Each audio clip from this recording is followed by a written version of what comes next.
before Burroughs bull rushed him. It happened so suddenly that it was hard to just capture at the moment. Ben Askren, I'm sure you've all seen it, disappearing off the apron into the front row of bystanders below.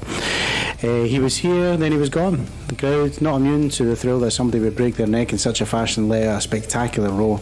The MC egged on those same bystanders to catch any toppling figures that might come their way, as if they were human foul balls.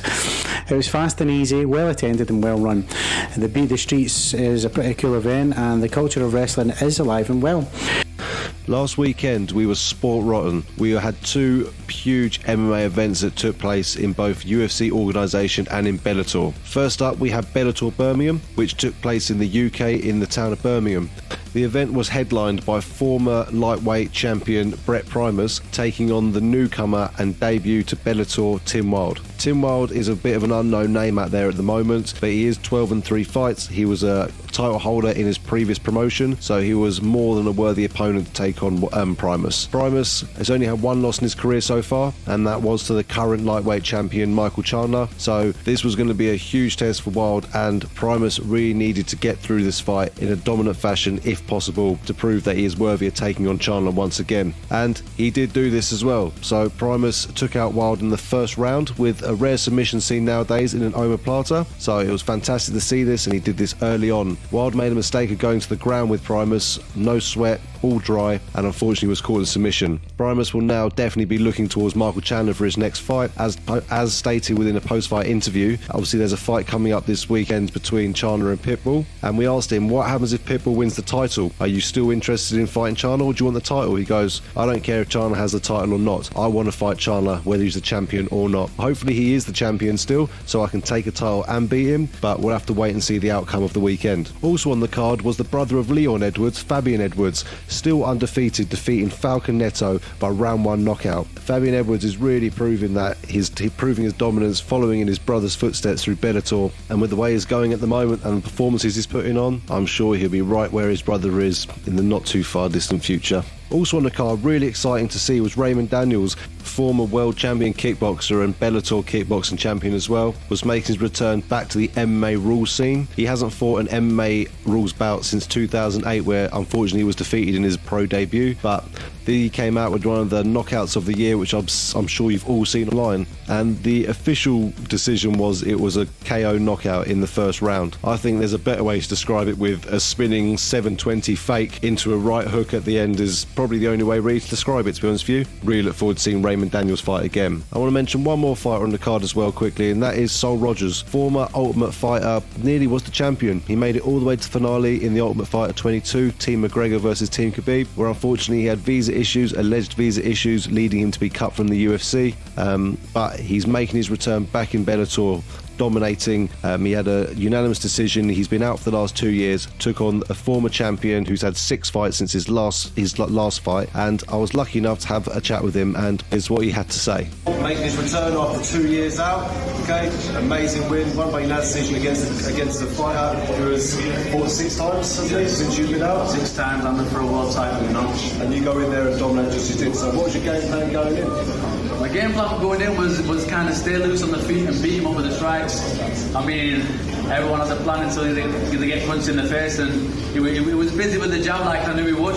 Yep. And I feel like the problem with me is I was like over hesitating, I think, due to being inactive a little bit, overthinking a little bit, and that even kind of showed too on the ground. There was positions where I felt like I could have struck more or hunted the finish a little bit more, and my brain was kind of waiting for that magic moment. And like I say, I've sparred with some of the best guys in the world, I've travelled to the best gyms in the world, but there's no substitute for fighting.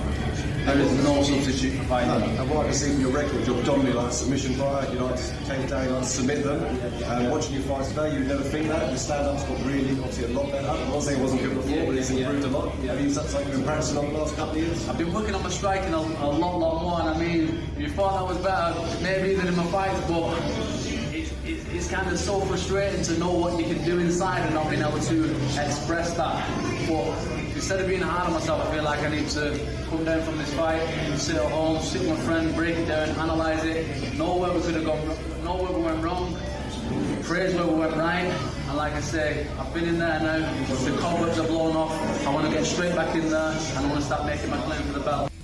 Things are just starting to get worse and worse for TJ Dillashaw. The huge drinks company Monster Energy has informed Dillashaw that they'll no longer be sponsoring him due to his current suspension. Ari Hawani posted earlier stating Monster Energy has parted ways with TJ Dillashaw, according to Monster's Han Molenkamp. The company signed him to a promotional deal in 2018. Dillashaw, the former UFC bantamweight champion, is currently serving a 2-year suspension after he tested positive for an EPO in January. Dillashaw is yet to make a statement after this news has come out, and this is actually just proving to show now that as well as these fighters doping and taking performance enhancing drugs are getting negative feedback from fighters and the UFC, it now looks like the sponsorships are now thinking, you know what, we're taking action as well, which will hopefully push these fighters who are using these drugs to stop doing it, as financially it's going to be at a very negative advantage to them. Conor McGregor and Donald Cowboy Cerrone have rapidly become the new will they or won't they couple in the UFC. For the better part of this year, the two lightweights have been linked to a potential showdown inside the UFC octagon. Initially, McGregor tweeted he was down to scrap with Cowboy in January. UFC President Dana White declared he'd attempt to book the two fan favourites. It felt like only a matter of time before the fight officials announcing, when it became official, we thought, it'd be the sort of this time, I guess. But after more back and forth on social media, it really led to nothing. Cerrone declared he was done chasing a fight against the Irishman. However, after Cerrone emerged victorious against Alaquinta on UFC Ottawa this past Saturday, rumours began to swirl again. White would only add fuel to the fire during a recent appearance on the Jim Ross show. He said, McGregor and I are working together closely within the next week, and we're going to figure out what's next for him. White told Jim Ross show, he said, I see them fighting this summer. Cerrone fight makes sense. There's a couple of different options there for him. He was talking about the Cerrone fight at one point, but to be honest, I don't really know. But the fight does make sense. Jack Emerson is one of the most talked about fighters in the UFC's middleweight division at the moment after his one-sided upset over perennial contender Ronaldo Jacare Souza in late April. Following the decision win, a clear sign of Emerson's elevated stock was former champion Chris Weidman tweeting his interest in a showdown with the Joker. Although the New Yorker was previously one of the names that topped the Swede's list of prospective opponents, with him now sitting a ranking spot ahead of Weidman, he no longer sees him as the first choice for his dance partner in the octagon. He said, with Weidman, I'm a little bit picky now. He's not my first choice. I would love to fight maybe Kelvin Gastelum or Yoel Romero. Yoel was supposed to have a fight with Paulo Costa, so I think those two will fight. I think Gastelum, he just fought, so he probably wants a break just like I do. I think we could both agree to fight this fall. That would be perfect. Middleweight division, man, it's really heating up, especially we've got your man Adesanya in the interim picture as well. Bobby Knuckles, obviously we're looking for him to come back. So yeah, I mean, for me, personal opinion, middleweight is it's on the cusp of being on fire. I'll say that. The rest have called it. This is Chris Allen and John McElroy with your weekly MMA Power Hour news update. Coming up next is another knockout episode of the MMA Power Hour with Colin and Adam. Until next time, we're tapping out.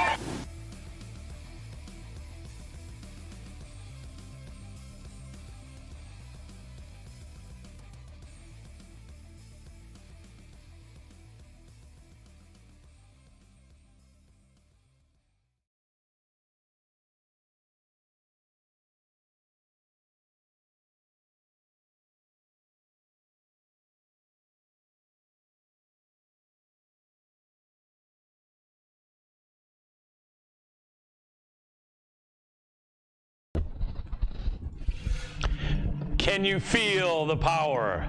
I hope you can. Welcome to the MMA Power Hour.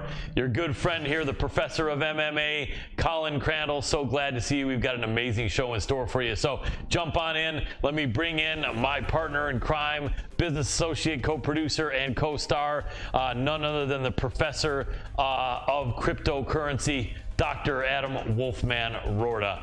What's going on, Doc? You look great. What's going on in the world of the Wolfman? Way too much.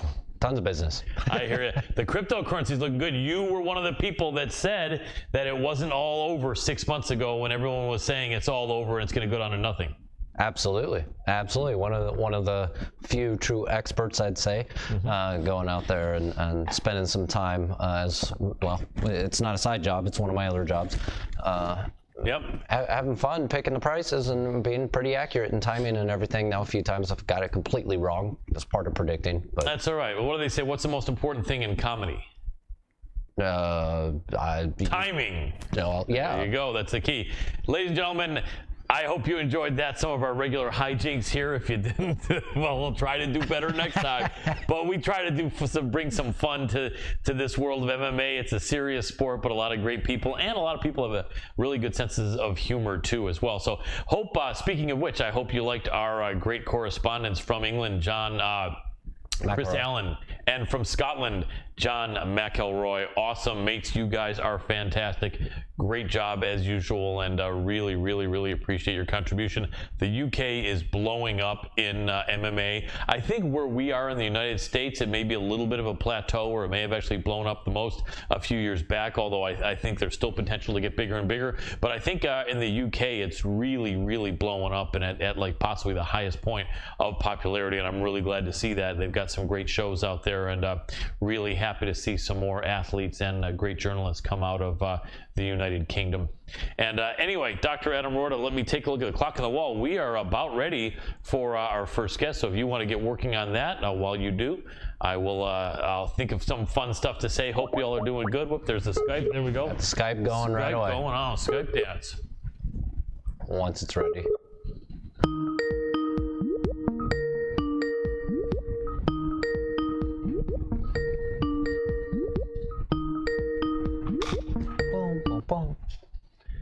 Hey, Tanya, can you hear me?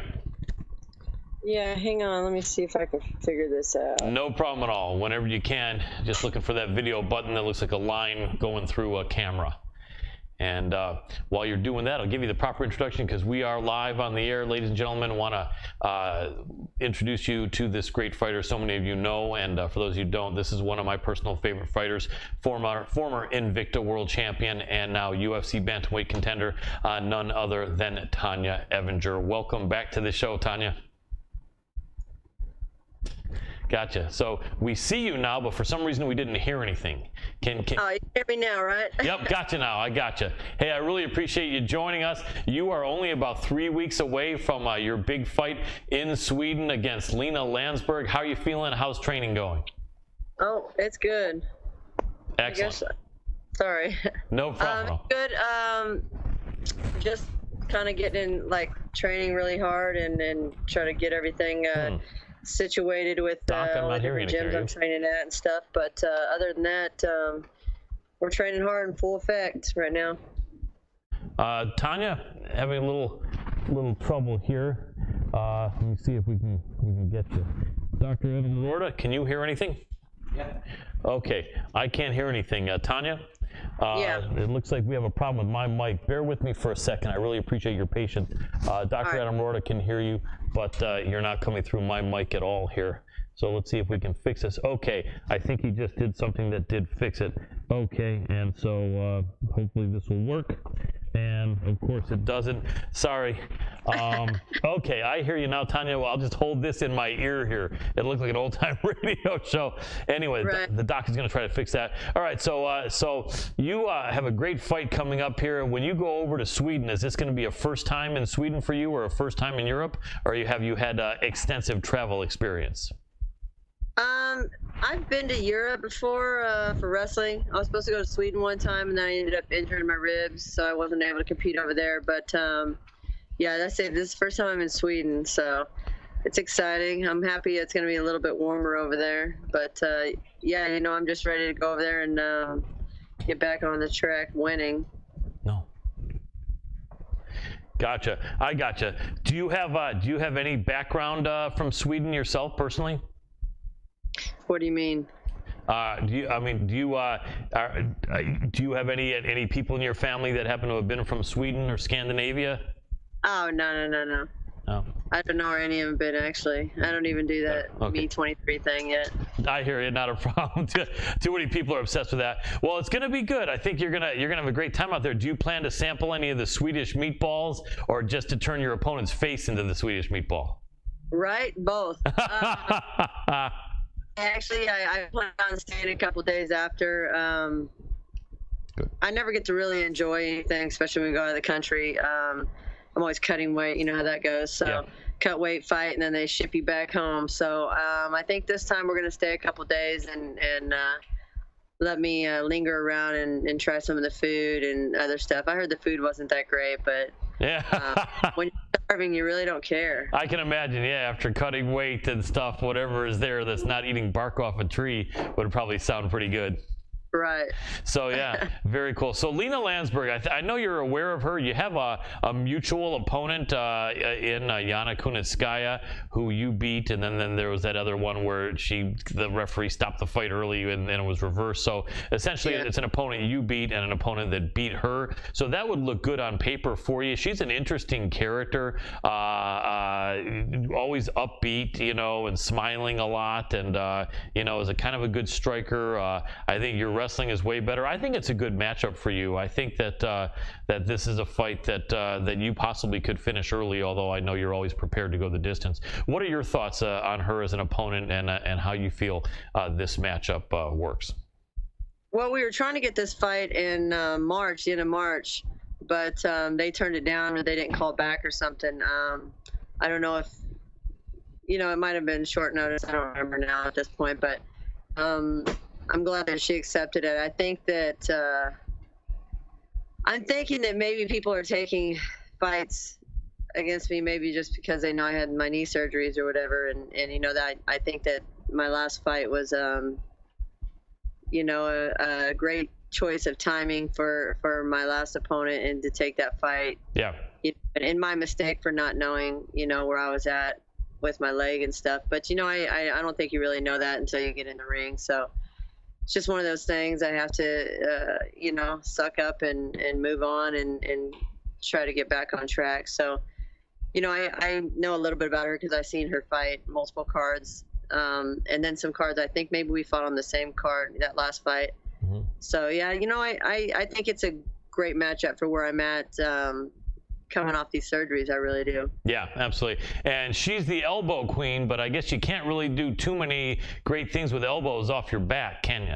Yeah, I think that maybe that was her Muay Thai nickname, wasn't it? Yeah. I'm not sure. Yeah, I think it was, and she's kept it in MMA, although there really hasn't been a lot of evidence of it. But, the only MMA I remember elbows that were effective from on your back were way back when Bas Rutten fought against Kevin Randleman for the UFC title, right about 20 years ago, remember? And Randleman, the late Kevin Randleman, God bless him, had his blonde hair, and Bas was doing a 12-6 elbows, which were legal then, on the top of his head from the guard, and that did cut him up a little bit, although still a very controversial decision there. But yeah, I don't think she's going to be able to do too much there. And I agree with you. I think that if we were going back a couple years, I think her camp would just never have taken this fight, because I think that you're a bad matchup for her. You're a bad matchup for most people with your skill and experience in wrestling. But I think you're right. I think they may be thinking,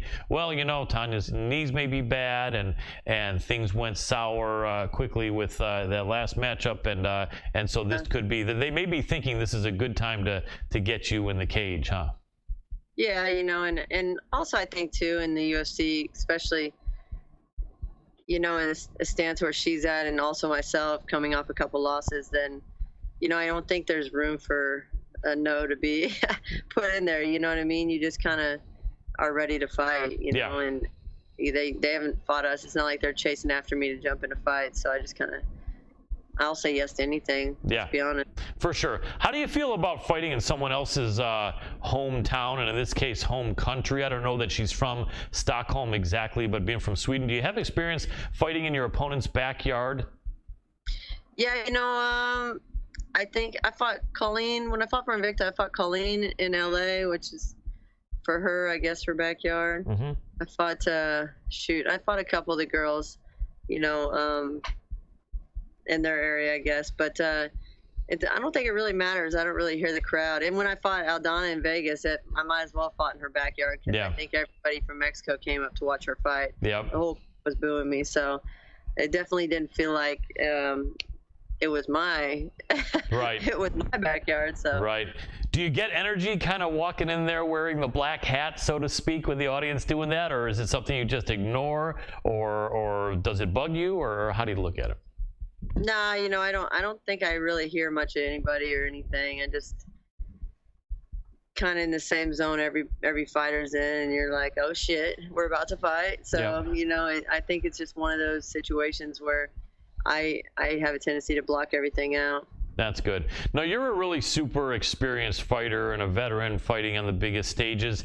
Is a fight just a fight to you nowadays, or do you give more weight or more importance to certain fights? I mean, every fight winning is important, and you know, but in this fight, as much of a veteran and a former champion that you are, do you just look at this like you're just going to go take care of business, or do you look at this like you're just like determined to be the very best Tanya Evinger you've ever been in your life?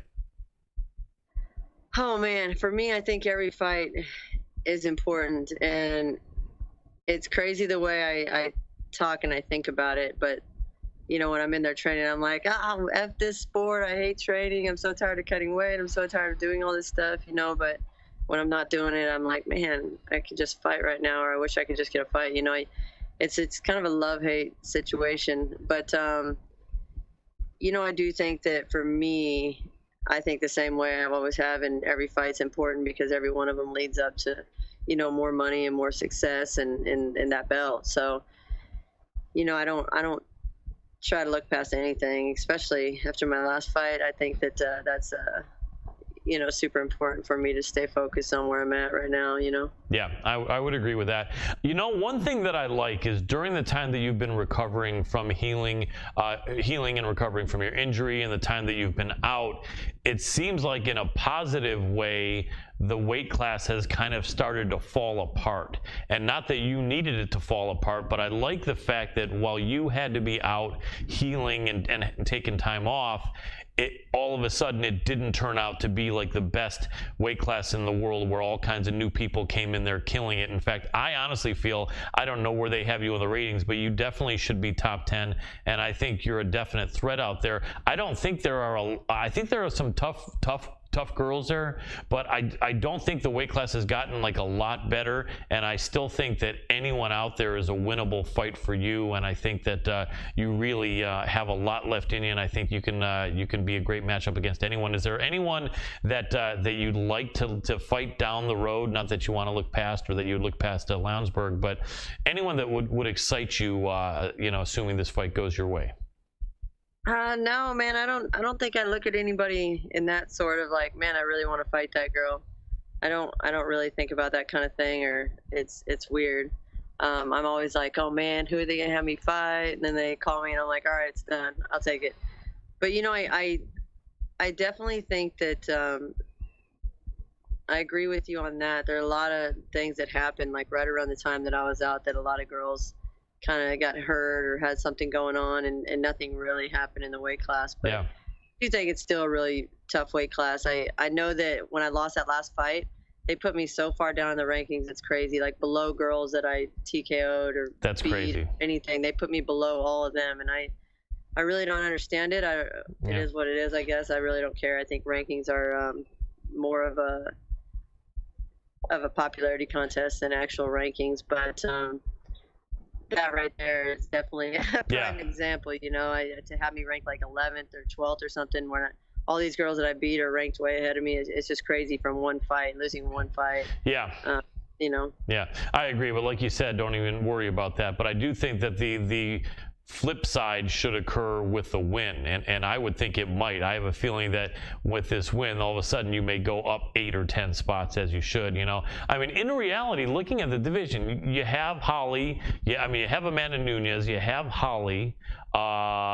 Juliana Pena was killing it until Shevchenko subbed her, and she hasn't fought since. And so who knows where she's at. If she was where she was at a year and a half ago, then she's up there. But then Pennington lost to the girl from Holland. What's her name again? The one that was briefly the featherweight champion, Derondemi. Yeah, Jermaine Derondemi, right? Did she lose? I think so, yeah. Pennington, I'm pretty sure Pennington lost to Duran to me. I think it was about a year ago. Yeah, that was almost, it was like during a dead period, like we were talking about. But so if you look at it, really, Pennington seems to have faded. Duran to me barely got by her and is essentially just a striker. And then other than that, you got Aspen, and she's going to be fighting Sijara Eubanks coming up. But otherwise, you have a bunch of people who haven't fought and haven't won other than Amanda, right? Girls on the Ultimate Fighter that just tried out for the 45, they're all coming 35. Yes, that's true. In fact, I'll be remiss if I don't say that we have had Macy Chesson from Louisiana. You might know her, 5'11", girl. She's a really nice person. I think if you met her, you'd like her a lot. She's super cool and chill Southern girl. But yeah, she's got some skills. But as far as all the other people that are up there, it's not a log jam. So I'm excited about your prospects and what's going to happen, and I'm sure you are as well. How soon do you get to Sweden for a June 1st fight? About a week before? No, I think they want us there on the 28th, maybe is what they said. So a few days? End of the day on the 28th. So just a couple days, 4 days before, maybe 3 days before. So sounds good. What kind of go ahead? But it'll work. Cool. What kind of a plane flyer are you? Are you someone that plans to have a great time and talk to your neighbors on the plane, or what's? I think when I heard this flight's like 16 hours or something crazy. Oh. I am not looking forward to that. So yeah. I'll probably try to sleep. I know I'll be cutting weight, so I'll hate everybody. Yeah. You're gonna have a few people going with you, your girlfriend or anything like that? Yeah, my girlfriend's coming, and one of my coaches is coming. Very cool. Very cool. I guess one of my other cornermen's coming, but he's more of a hype man than a coach. So yeah, you got to have those. Well, I'm really excited about this fight for you, Tanya. I mean, we've talked for a couple years now, and everyone on our show is a big fan, especially me. And I really believe in you a lot, and I want you to win this fight so bad. I just want to let you know I'm going to be behind you, yelling all the way from California. And you're welcome. I think you're going to kill it, and I think that they're setting up their hometown girl to take a beating, and possibly a quick one, in my opinion. Well, I hope it goes just as planned and that easy, definitely. Yeah. But I hear you. I'm preparing for a battle. That's cool. So. Hey, could I get your opinion on some other women's fights? I know you're a women's MMA fan. Let's do it. Awesome. So coming up, also I want to say we're going to jump into this Pros Pick segment brought to you by Digi South, and we're very grateful to have Tanya Evinger giving us her opinions here. So coming up, we have in the strawweight division Rose Namajunas against Jessica Andrade. Tell me if that isn't going to be an exciting fight. Yeah, I think that's a crazy fight. I like Jessica Andrade because she was competing at 35 when she went down, and like she was doing good at 35. So for her to go down there, man, these girls must just feel she's just so explosive. It's like she's in her real weight class now, Yeah. I mean, I almost feel like if there was a flyweight, she probably would have gone down there, but flyweight didn't exist when she went down, right? So yeah, she's got to be a beast. I mean, but Rose Namajunas is such a skilled and talented woman with a great attitude. What do you think? I mean, it's almost going to a little bit more respect for Rose and want to try to throw a little curve at her by not coming out that crazy. I think that's what wins fights for Jessica, is that style. I think that is a dominating style for her, and she's so powerful and aggressive, and it just works for her. But I think that, man, Rose is just such a smart fighter, and she has, like, man, I don't know. I just remember watching her in Invicta. She's come a long way, and she's able to adapt and kind of figure out fights. And I think that, I don't know. I've been wanting to see Jessica, win this, because I feel like she's in the right weight class now, and she's a champion probably. But I think that Rose is going to catch her or something. I just think that Rose is too smart to play that game, that if Jessica comes out really hard like that. But I think that's the only way Jessica wins, Yeah, I think they're both going to get busted up in that fight. I mean, I think it's going to be a lot of give and take, and I know that in Brazil, in fact, let me ask you about that. Rose is agreeing as a champion to go fight in the challenger's home country. That's kind of unusual, isn't it? Yeah, I think it's I think it's cool. Maybe they gave her that extra payday to do it. Yeah, right.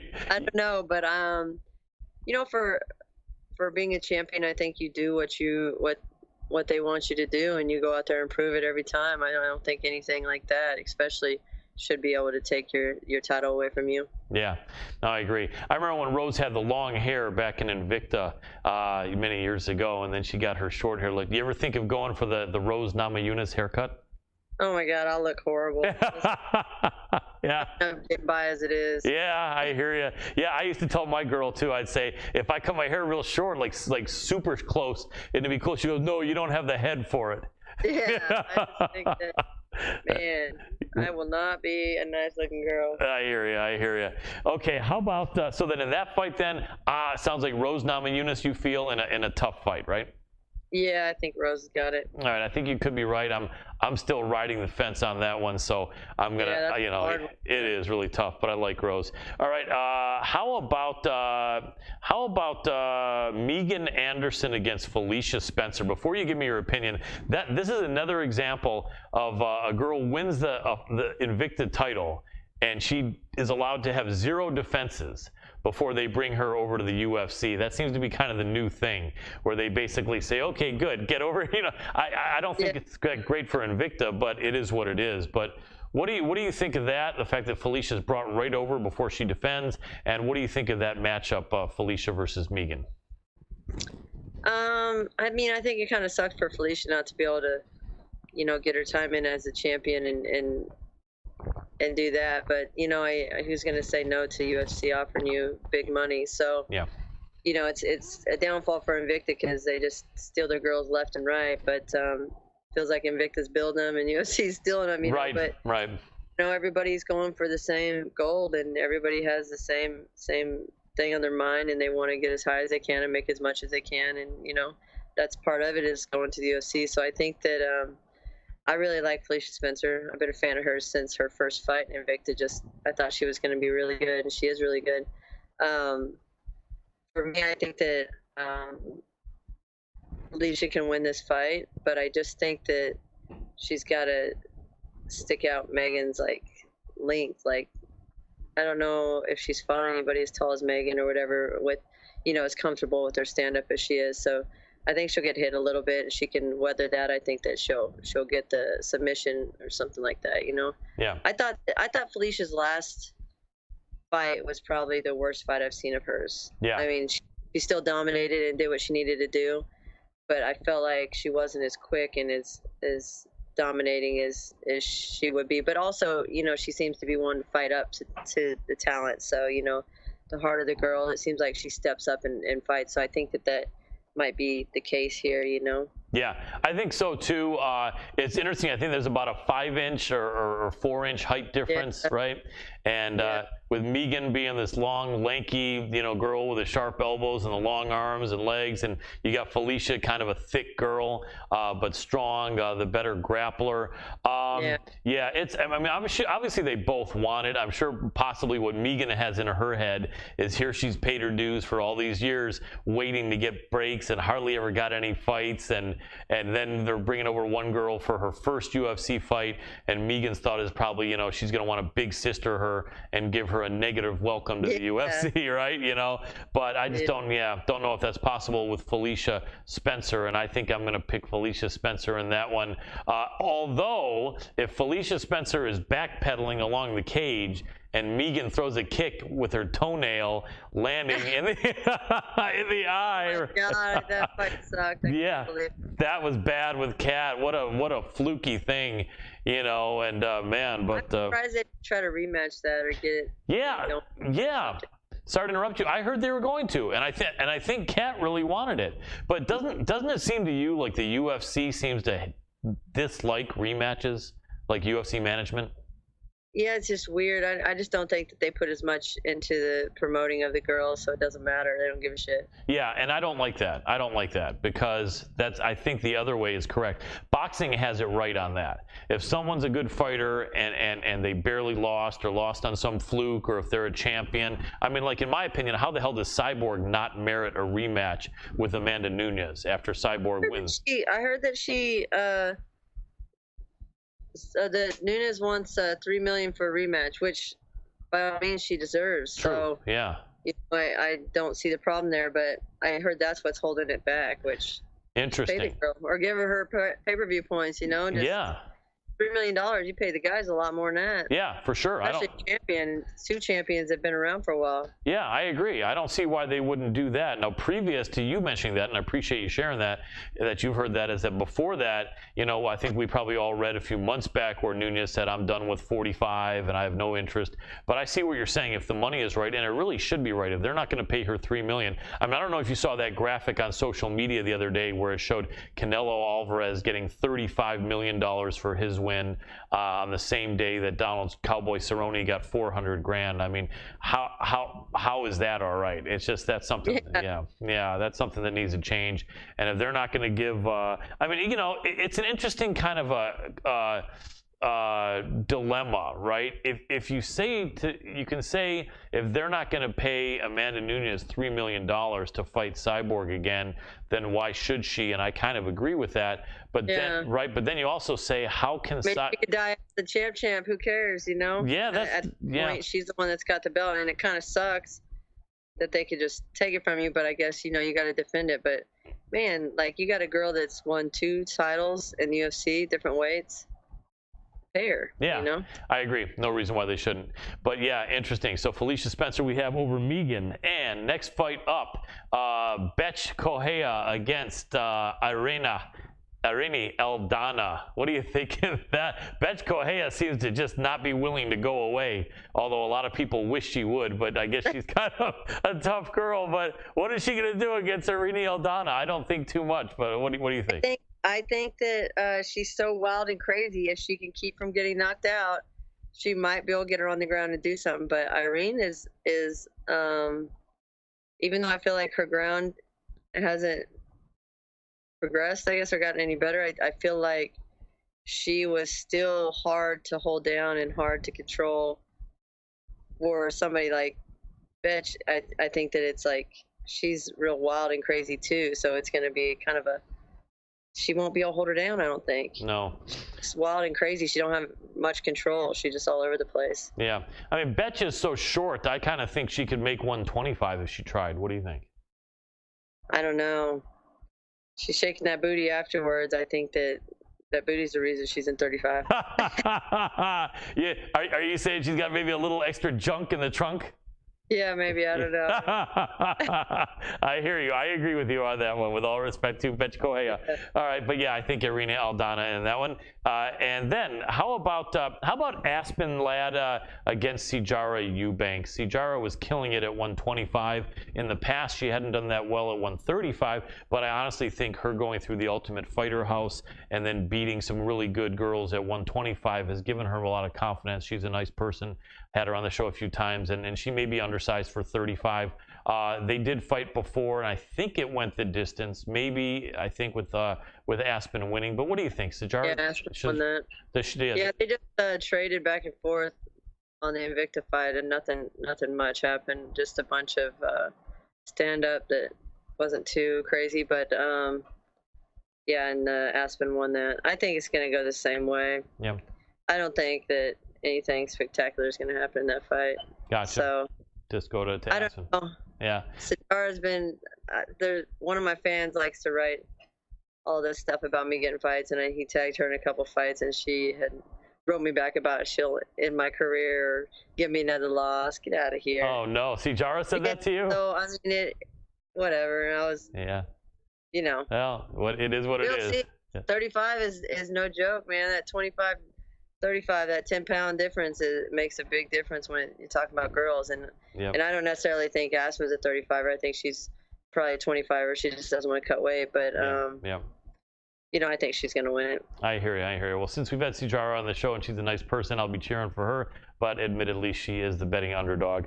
How about this one? Valentina Shevchenko defending her title against Jessica Eye, the evil Eye. I'd love to hear your breakdown. One weight division below you, but Jessica Eye was up there at 35 for a long time, as was Valentina. Is one of them going to be the bigger girl? And then also, how do you think that fight plays out? I don't think Jessica did as good at 35 as she does at 25. I definitely think that 25 is her weight class. So when they brought her in to UFC, remember when they brought her in at 35? It was like, oof. She just looks better at 25. And she just, I felt like she had to carry some extra weight. Not like she ain't cutting weight still to make 35. We all cut a lot of weight. But, you just tell that she's more fit and happier with maybe her size and strength at 25. So I think that that's, her comfort zone. But Valentina's she's tough everywhere. So I don't know.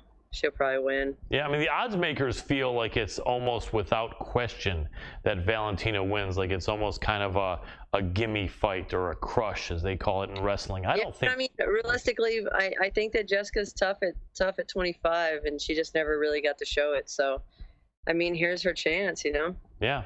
Yeah, on the ground, though, it's funny because no one thought Valentina had much on the ground until she subbed Juliana Pena. Then it looks like she's got some jits on the ground. Unfortunately, her sister didn't have much on the ground in that loss against Roxanne Modafferi, although Roxanne is... Everybody was saying that her sister was going to be better than her, or was better than her or something. Yeah. And I sister was. I don't think I watched the first time she fought, so when she lost to Roxanne, I saw some pictures of her just on her back. Like, you tell she didn't know how to get off her back, so I was like, eh. Yeah, no, exactly. It really seemed almost like she just hasn't put in near the time that Valentina has.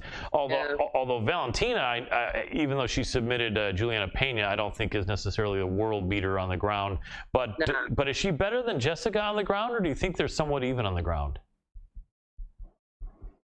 Shoot, I don't even know how good Jessica's on the ground. I'm gonna be honest. Yeah. I don't know. Yeah. But I think that if that's the place to beat her, for Jessica, that's where she needs to go. I definitely think that she should probably go to the ground. Yeah, it'd be interesting. I think Jessica had a fight with Juliana Pena also a couple of years ago where they did a lot of ground fighting. So I think Jessica might have something. I hope it's a good fight. I like Valentina Shevchenko a lot. Jessica I think is pretty cool too. I'd like to see a close fight, but you're right. I think the Bullet wins that one. And I think I may have one more for you here. All right, here we go.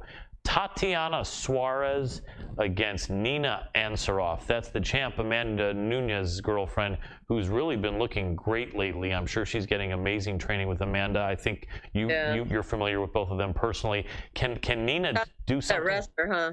Yeah, Tatiana Suarez is being called the female Khabib. Yeah.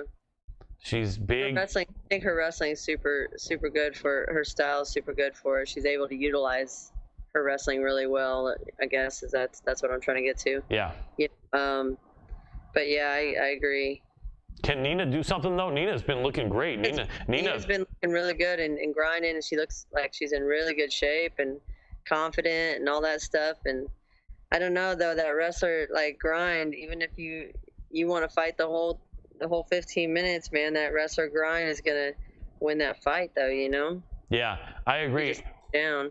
Yeah, I mean, when Tatiana Suarez completely shut out and smashed Carla Esparza a year ago, that surprised me. And then Carla actually came back and beat, I think, someone, Juliana Lima or someone. No, she beat Verna Jandiroba, the Invicta champ, someone else who wasn't allowed to make even one defense. And I was really happy to see Carla do that. But for Carla to beat Jandiroba and Tatiana Suarez to just destroy Carla. Tatiana's a scary chick. She seems like she's just big. Yeah, she's big, she's tall, and she's strong at 115. And I have a feeling they're gonna throw her the winner of Andrade and Namajunas, and I think that could be an interesting matchup. Or do you think she's not ready for that? I think that'd be rushing her a little too much, but who am I to say anything? I'd go for it. Yeah, I hear you. But yeah, so you think she beats Ansaroff, although... I don't mean rushing her like she don't deserve it. Don't get me wrong. I just mean rushing her like sometimes it makes a damaging effect on the fighters when they get to that, get to that top level too fast and get beat up like that. I think that maybe, it might damage them a little bit to where they don't come back as strong, but... I'm not saying she couldn't win or not, nothing like that. Yeah, let me ask you about that really quick. A lot of people don't understand the psyche or the mentality of it, but can you explain, if you have Tatiana Suarez, who's just smashing these girls that are kind of like good fighters or a little bit past their prime or kind of like lower 10 or 15, what is the part of the reason why sometimes when they jump up to face a champion or a top contender that they lose? Is it psychological? Are they intimidated? I don't really think it's a reason that they lose, except for maybe the champion's better. But I think just the loss in general, and sometimes it's devastating because they've beat girls like Carla or these or that have had titles or done this or that, and have been looked at as like really good. I think that builds their head up so much and their ego up so much, and by all means they beat them, so you should feel good about yourself. But then to fight a champion that's a real champion in the moment, not a past champion, but a real champion in the moment, and then to lose badly or even to lose at all could bust that bubble so much that I think that you just don't recover from it. You lost your edge a little bit, and I feel like I've seen that in a couple fighters. Maybe they got rushed to a title fight a little too early, not like they didn't deserve it, because they obviously beat girls to get up to that position. And by no means would I say no to a title shot, no matter if it was my first fight or my 10th fight. You know what I mean? I'm gonna say yes and take my chances. But I think a lot of fighters lose their edge, and that's what you see them dominating for so long, and then all of a sudden you see them just go off the deep end, and they can't even, they're just intimidated out there. They don't fight the same, Yeah. Go ahead. I just think it wrecks them, their ego and stuff. Yeah. You know what that reminds me of, that it makes sense to me, that kind of is exactly that. I'm a boxing fan for many years, and this goes back to probably when you were just being born, but there was a middleweight boxing champion, Marvelous. Well, I just turned 18, so it might be before I was. There we go. Since you're 18 years old, this is way before you were born. But yeah, this was back in the days of Marvelous Marvin Hagler. I don't know if you remember his name, back with the Sugar Ray Leonard. Anyway, he and Sugar Ray Leonard were. Anyway, he was an amazing champion. I think he had won and defended his title 10 times in a row for like 7 years. And they brought him an opponent who was going up 6 pounds in weight, or actually, 6 pounds in weight, from junior middleweight to middleweight. The guy was fighting out of Uganda. The guy had a record of 26-0 with 26 knockouts. And it was John the Beast Mugabe. He had starched everyone. Out of 26 knockouts, I think 20 of them were in the first or second round. So they bring him in against Marvin Hagler. And Marvin Hagler, this guy was like the beast of the middleweights. This guy was so mentally strong, I don't think he was rocked once in 70 fights. And Mugabe came in there throwing everything at him. And Hagler even said he hit him harder than anyone has ever hit him in his life. But Marvin Hagler was so strong, so ferocious a champion, he refused to be hurt. And Mugabe was hitting it with these bombs, smashing his face into smithereens. It wouldn't even shake, didn't even rock Hagler. And eventually he just, like, Mugabe got discouraged. It's like, what the hell am I in here with? How am I, right? How did I knock out 26 guys, and all of a sudden this guy can't even feel my punches? And eventually, right, Hagler wore him down and beat him down and stopped him with a technical knockout. And I think Mugabe was never the same. But it was that jump in class from guys that were good. Kind of like that though, where they feed their fighters and give them these turds all the way up until they get that big fight, that big paying fight, and that's what it's all about. So yeah, not the best formula, unfortunate. And but MMA, I think MMA is a little bit different. Like, you see it a little bit, but you see it come to a halt real fast too. So I agree, and I think you're probably right. They should give maybe one more fight to Suarez, possibly, and not only that, but with the fact just a top, like, I don't know, man, just a top quality girl that's in the game right now, not just lingering, but like competition. I think that just to get her on the right track of what she's getting prepared for. I just think that that's a big jump in competition from where she just fought to fight for the title. I mean, those girls are they're in it right now. You know? Without a doubt. Well, it's going to be some exciting matchups. Well, I'm super excited. Your fight is June 1st. Is it a UFC number? Is it 237 or is it a fight? I think it's 153, Fight Night 153. Fight Night 153 in Stockholm, Sweden. No, they're like, you lost twice. Get down to Fight Nights. Well, you know how UFC is. They're like throwing all kinds of craziness. People that should be the main event or prelims, and they don't. I don't know. They're confused because you are awesome. You're going to prove it here, and then hopefully you can be on main cards on pay-per-views as you deserve going forward. Well, I don't get no points, so I don't care either way. I hear you. Whatever the card is. Yeah, I'll fight anywhere. I like it, Tanya. Well, I'm looking forward to it. You guys are going to see an amazing fight. Tanya Evinger is going to show up and is going to show you what a great champion is. And I'm going to guarantee a win here. Tanya Evinger over Lena Landsberg in Stockholm, Sweden. Count on it. Tanya, we're going to be cheering for you. Can't wait to see you fight. Keep taking good care of yourself. And thank you so much for taking the time out of your busy schedule to join us here on the MMA Power Hour. Thank you. Thank you for having me. I appreciate it. You're very welcome. Take care. Have a great night. You too. Thanks.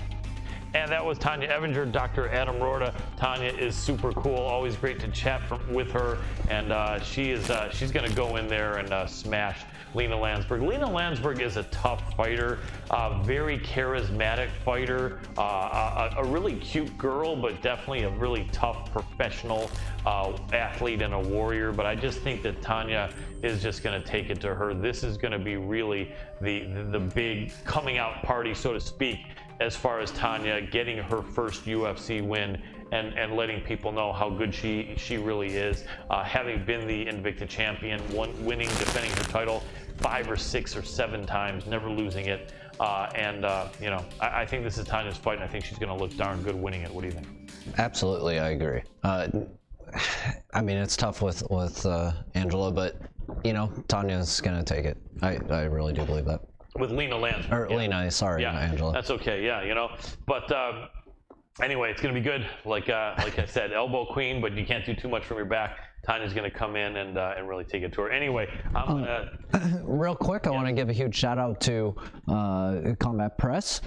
Go on over to combatpress.com where every fight has a story. That is my go-to resource for all combat sports related news, especially the kickboxing ratings. Yes, sir. That's a little bit of a tongue twister, but their kickboxing ratings are considered the go-to source for kickboxing ratings, and then they have some excellent ratings for mixed martial arts, both men and women, and boxing ratings, and a lot of no fluff news. So go on over there to combatpress.com. Also, one of our big sponsors here right now that just joined the team would be Warfighter Hemp. For any of you fighters out there looking for CBD, some high quality CBD, you want to make sure you're passing your tests and you're wanting to take care of that damage from the hits, go on over to warfighterhemp.com. They have some awesome products over there for all CBD related stuff. Yes, they do. Top quality, the cleanest quality products that really are meticulously handled and prepared, and no fillers, no crap, arsenic, other crap that some things have. Warfighter Hemp, a veterans organization, 50% of all the profits that they make on their CBD hemp, all their products do go to veterans organizations, and that is a proven fact. So yeah, you want to check them out. Warfighter Hemp is the place to go.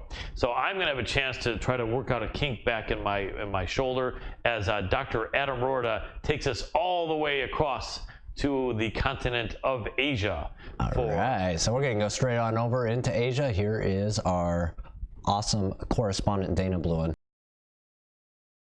What's going on, MMA Power Hour? I'm Dana Bluen from the Asian MMA Podcast, here with your Asian MMA update. Now, before I get into the action that went on over the weekend, and we've got some pretty good action this weekend in Southeast Asia, I want to give a shout out to 2 fighters who cut their teeth here in the local Southeast Asian scene, who have been making big moves and have signed to the biggest player in the game, the UFC. First up is Cole Smith. He used to train out of Team Quest Thailand up in Chiang Mai. Now, he trained there under Dylan Fussell, who's an absolute beast, head coach there. And Cole he put in a lot of work. He did some amateur work here in Southeast Asia, namely on the FMD cards. in Bangkok. He fought when they were doing a kind of an amateur thing. And then he also made his pro debut here in Thailand as well. He's fought a few times. He's gone on to make his UFC debut had a decision victory. And I remember back in the day seeing Cole fight in this really gritty underground scene in Pathum Thani, Thailand, where it was in a parking garage, and they just put mats on the ground and put chain link fence up around it. And every time someone would hit the fence, it would kind of shift shape because it wasn't kind of like secured to the ground. So great journey for Cole. Good luck on your UFC career. But next up is an absolute beast of a human being I want to talk about, and that's Amir Ali Akbari. Also fought through the FMD circuit here. He was training down in Phuket with AKA Thailand with Mike Swick. Yeah, he went on to fight in Risen, made it to the finals of the Risen Heavyweight Grand Prix against Crow Cobb, where he suffered his only loss. He's essentially destroyed every other human being he's been in the cage with the exception of the legend Crow Cobb. He's now been signed to the UFC. He's going to be fighting on their Abu Dhabi card, it looks like, in September. I'm super excited for that. We don't know his opponent yet. One of the things that we have to talk about, though, with Amir is that he is currently serving a lifetime ban from wrestling due to a failed PED test. Now, I don't want to speculate if he's still using PEDs or whatever the situation may be, but with the USADA testing pool, that could be problematic. We'll have to wait and see how that unfolds. Let's jump right into the action for this weekend. We had the IMAF Asian Open Championships held here in Bangkok for 3 days, tournament style. Amateur fighters came from all over Asia, South Asia, Southeast Asia, East Asia, to compete for the World Championships, their seat in the World Championships here in Bangkok. Now, a lot of great fights, but one thing that really stood out was that Kazakhstan and Bahrain dominated the divisions. Fighters from those two countries won first place in all but 3 divisions. That's it. 3 divisions, the only ones that Bahrain or Kazakhstan didn't win, and Kazakhstan won 7 of the 15 divisions. Absolutely dominant performance. These guys have a fantastic wrestling base. I dare say they have that Khabib gene. And their conditioning is phenomenal as well. Also, a lot of guys with beards, which I'm kind of partial to. So I was really happy to see Kazakhstan and Bahrain do really well. They did well last year. They did well at the World Championships last year. Let's see if they can keep that going and how they do. Now, after that, I need to jump right into the One Championship For Honor event that took place in Jakarta on Friday night, Asian time. Main event was a one Muay Thai Super Series between Samay and Jonathan Haggerty for the flyweight strap. 5-round decision, but Haggerty took it to Samay, got 2 knockdowns in the fight, and just really dominated. He overwhelmed Samay with punches, kicks. I mean, they both left it all out there on the line. It was just a really hard-fought win for Jonathan. You could see it on his face afterwards. He'd left everything out there, and it paid off for him. However, the fight I really want to talk about was the One Championship debut of Yushin Akami. Yushin came into this actually saying that he was going after that One Championship welterweight strap. That's what he was looking for. That's what he was striving to get. And, he sort of saw this initial fight against Kimran Abazov as his sort of, coming out party for one, and kind of an easy step, I think he might have viewed it as, and it was not the case. Yushin looked really good in the first round. He came out, he had a beautiful trip, took Abasov to the ground, and really controlled from a top position, but he wasn't really able to get any offense, right? So Abasov was shutting him down and sort of rode out the round from the bottom. Came out in the second, just guns blazing, and lands a right that drops Yushin. Puts him down. He jumps on top of him. He's throwing some heavy leather. He's landing some good shots. Yushin's kind of using his feet to move around, sort of, getting his head out of the way a little bit, but still taking some damage. And I really feel that Abasov was on his way to a finish, and the ref jumps in and stops it. I think really just a little bit too early. At this level, guys like Yushin, this top level of the sport. And I mean, you can argue all you want about where one championship fits, if they're number 2, number 5, number 3. But I think we've seen recently that, they've got fighters that can compete with top caliber fighters like Demetrius Johnson, Eddie Alvarez, Yushin Akami. So these are top level guys. You need to give them, the referee needs to give them every opportunity to get out of a bad situation. And I feel like, Yushin maybe got robbed of those last couple seconds that maybe would have given him the opportunity to get out of this. Justified stoppage for sure, but maybe just a little bit late. Still a great showing for Abasov. I mean, he really, really got in there and got things done. And I was just really impressed with the way he came out in that second round. I think what we have coming up next is a few weeks. We've got the big event. One's kind of fight week is always Singapore, and they tack it on to some type of workshop or conference, and they're doing with Nielsen again this year. So that Be Like Water event that they've got coming up, I think we're going to see a lot of shifting of the landscape in Asian MMA coming out of that event. And so that's what I'm looking out for now. We've actually got Bangkok, I think, coming up this week with One Championship Bangkok. So I'll be excited to see what comes out of that, but it's not a stellar card. Kind of, it feels kind of like a fight night card when it should be sort of a main event. The way they used to treat Bangkok was that they brought great fights here. Now I kind of feel like they only come here a few times a year. They should put on a better card, but yeah, we get what we get. So that's all I have for you guys today. Until next time, thank you.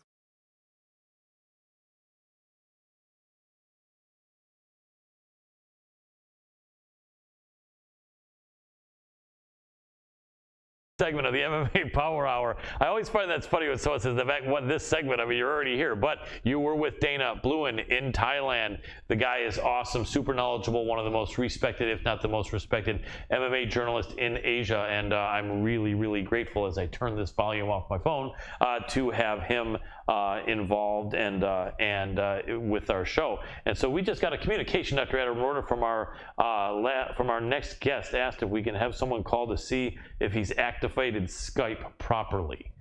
And I know we're on the air here, but as you guys know, live TV, this is part of the fun of it. So I pose this to you, Dr. Adam Rorta. Is there any way of you checking to see?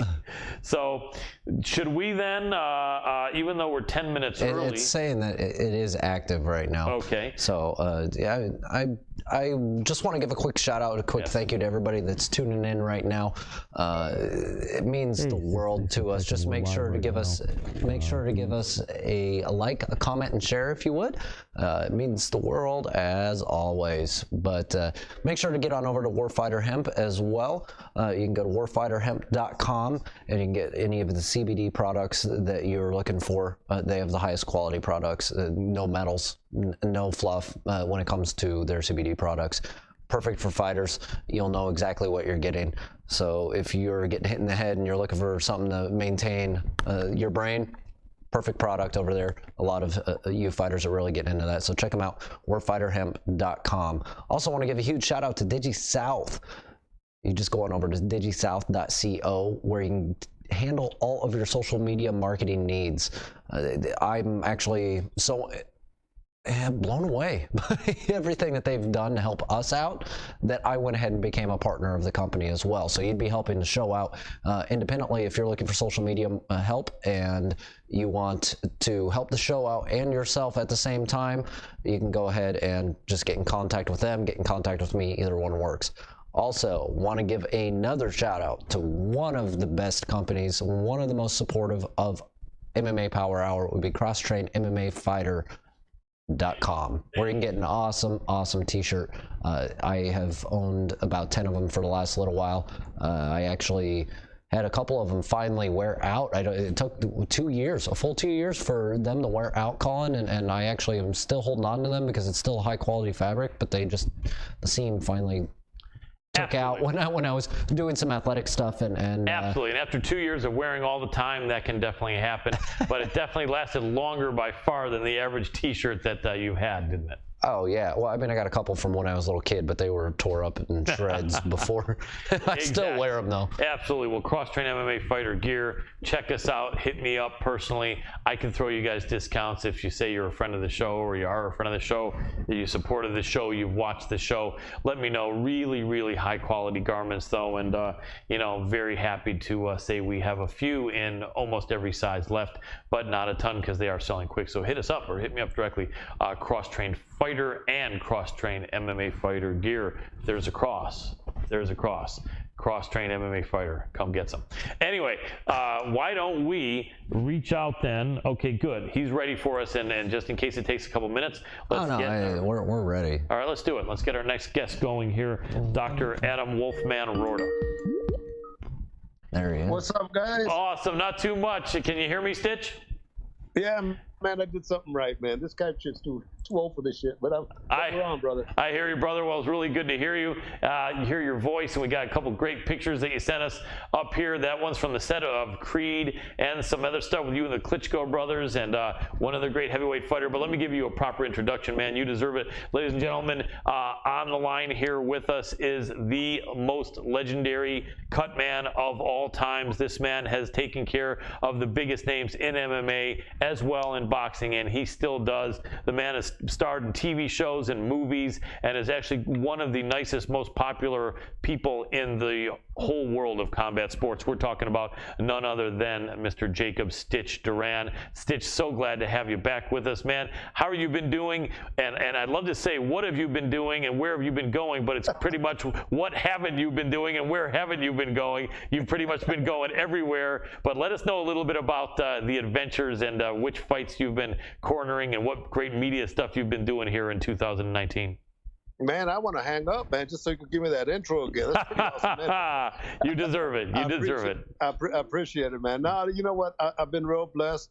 Last Saturday, I was in Stockton, California, worked with Gabe Flores. He was the youngest ever signed by Top Rank. He was 16 years old when they picked him up, and nice. He couldn't fight till he was 18, and he's 13-0 now. So he went back to his hometown to fight in Stockton. And there was like 12,000 people there, and they all showed up to watch him. Wow. So that was nice. And, the week before on DAZN, I worked with Jesse Vargas. He won with a 6-round knockout, got cut, kept him in the game. And then the next day I flew back to Las Vegas and did a world title fight with Ronce Bartholomew from Cuba on Showtime. So I've been busy and just got home from the weigh-ins for FFC. That's the new group I'm working with. Final Fight Championships at the Rio. They've established a fight dome, so we have some MMA show or fights tomorrow. So got a little bit of time to talk to you, bro. So excellent. Here we are. Well, I really appreciate that. Tell us a little bit more about this FFFC, the Final Fight. Where can people watch this, and what's this all about? Well, you know what? It's really kind of a crazy deal. They gave me kind of an offer I couldn't refuse. Orsat Zovko managed Mirko Cro Cup. He's from Croatia, from day one. Oh yeah. But Orsat comes from like 25 years of TV production, top of the line. Plus he's a big promoter for K1, and then he's done his own FFC shows in Croatia. So he worked for about 2-3 years. He worked on a deal with Caesars Entertainment to host shows at a place that he designed as the Fight Dome. Where we'll be having combative sports. If it's not us, it's somebody else.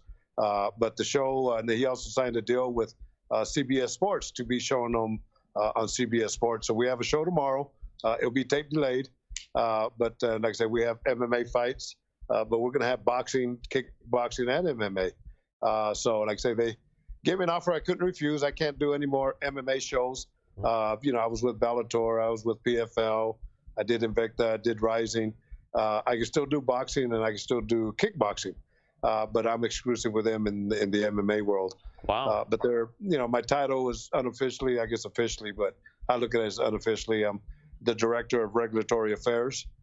Plus I'll be, working as a cut man. And Frank Mir just joined us. He'll be doing commentating with John Morgan. Awesome. And Frank and I will, be doing a lot of the interviews behind the scenes and getting stories behind the scenes. And, as we're talking now, as we'll talk throughout the show, I got stories to tell. You know, it's a beautiful platform for me to be on. Don't have to do as much traveling, and it's here in Las Vegas.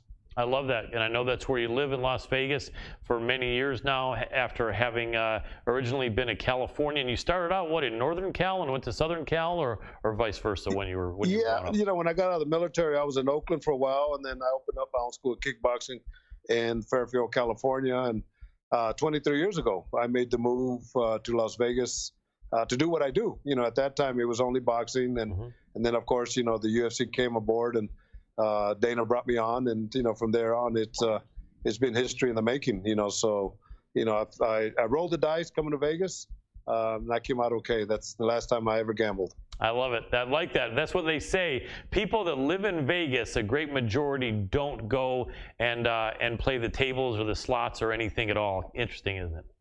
Yeah, of course. Yeah, don't gamble at all. Yeah, I like that. How was the transition? And this is something going back many years, but when you moved from Northern California, or were you in Southern Cal when you went to Vegas, or NorCal? Yeah, I was in NorCal. Gotcha. So aside from it being a lot hotter and less rain, all right. Other than that, how did you deal with it? Were you immediately feeling good about Las Vegas, or did it take a while for you to feel the charm of the Sin City? No, man, that's a good question there. You know, I had my school of kickboxing. Plus, you know, I'd worked with boxers in NorCal, and you know, I trained fighters, and you know, Javier Mendez is one of the fighters I worked with in the past, Dennis Alexio, and you know, that's where I got my, I guess, my start as a cut man. Though I was a trainer, but I worked for R.J. Reynolds Tobacco Company for 23 years, and I put in for a job transfer to move to Vegas, and you know, I waited about a year, and finally I get a call, and they tell me I have a week to get to Vegas if I want the assignment. I convinced the manager to give me 2 weeks, and in 2 weeks, I literally transferred my school to a student. I sold my house, put my family in a U-Haul, and drove 9 hours to Las Vegas. And the only position that was available for R.J. Reynolds was a secondary position. So I took like a $25,000 a year cut and pay to move to Vegas. Oh man! But you know, it paid off. You know, so I came here with knowing that I could hang with the big boys. Yeah. And I came solely as a cut man. Because I thought all the great trainers in the world were here. But once I saw what they were doing, I said, you know, I could do that, and I could do that. And, you know, I've worked with a lot of fighters, Johnny Tapia, Raul Marcus, Mike McCallum, you know, before the Klitschko's and Andre Ward. And, you know, I was talking about it today, even had the chance to do pads for Mike Tyson, you know. So, awesome. But training was not something what I wanted to do. I wanted to really concentrate on being a cut man. Absolutely, and you pioneered that sport really the way it is today. Is you know, I know you're a humble guy, but it's really a lot, almost maybe exclusively from the input and the great passion that you've had and shown for that sport. Those fighters that you mentioned, I'm familiar with all of them, and those were some amazing fighters in boxing. Johnny Tapia was amazing. Didn't he recently pass away 4 or 5 years ago or something? He did, you know, and he was such a great guy, you know, just outgoing. And you know, I always told people when it came to seeing somebody with natural skills, it was Johnny Tapia. Yeah. When it came to seeing a boxer that would set up his punches 2-3 steps ahead, was Mike McCallum. Yes. You know, so you know, I learned off of these guys, and it was just a pleasure to work with them. Absolutely. So I've been blessed. Absolutely. Didn't Tapia fight a guy also? I think he was from New Mexico or something, wasn't he?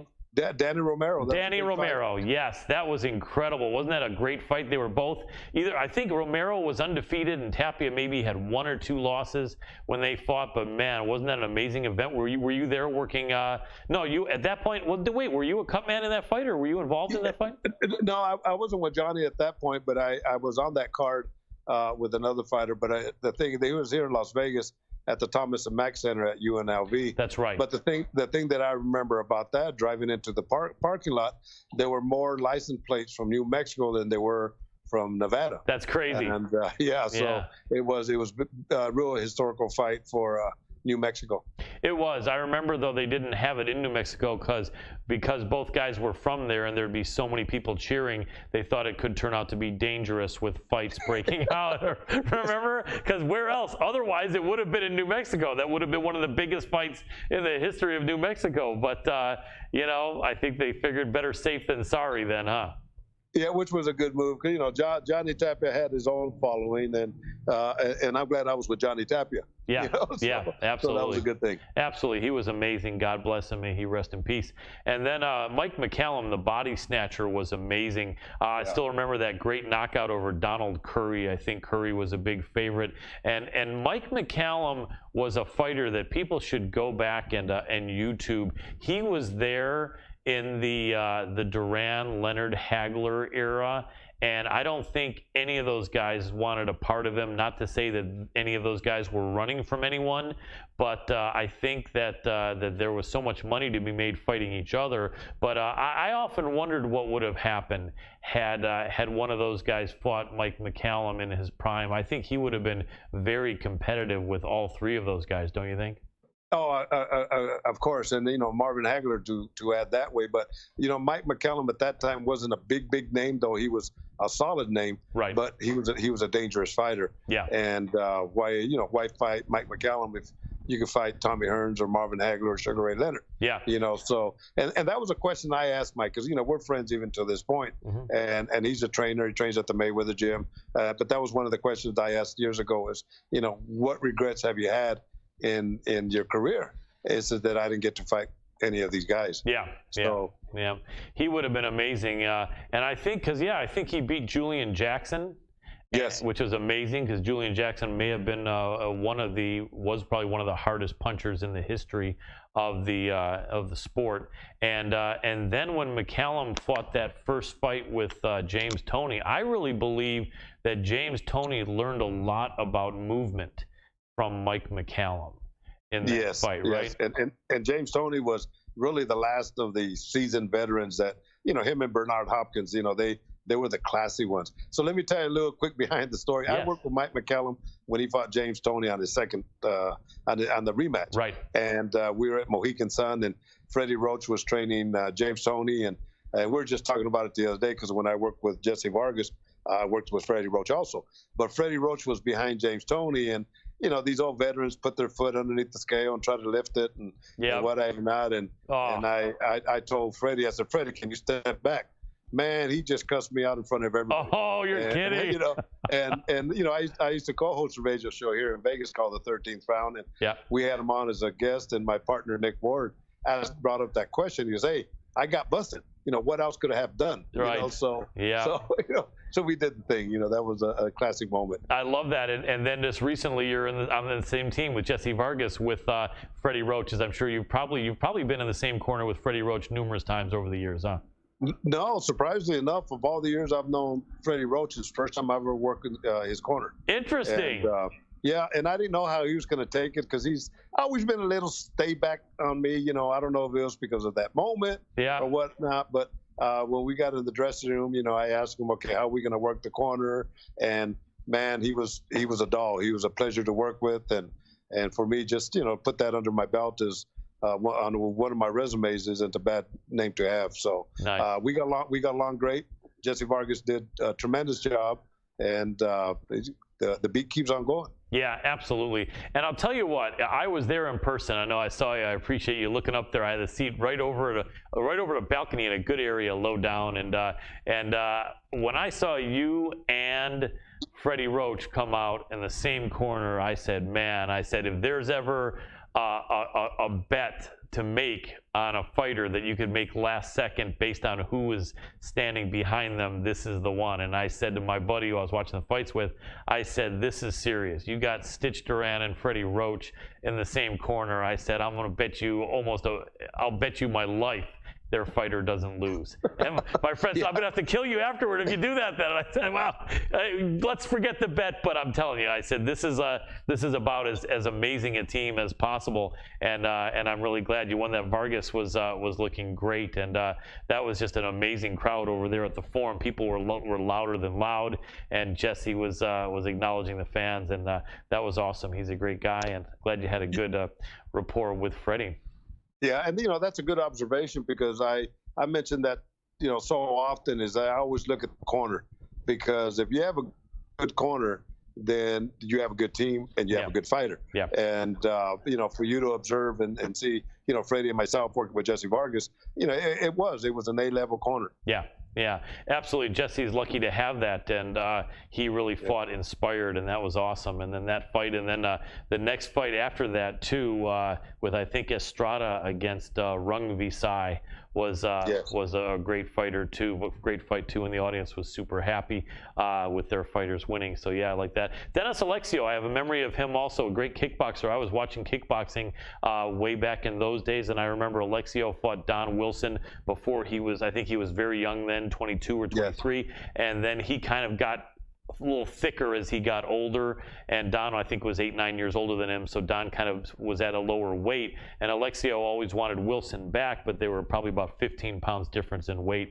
But I remember Alexio, the Terminator, was such a great fighter, and I remember he was in a movie there, I think it was The Kickboxer with Van Damme, wasn't it? That was classic, where they were yelling out Nuk Su Kao to Van Damme, the White Devil. Remember that? Yeah.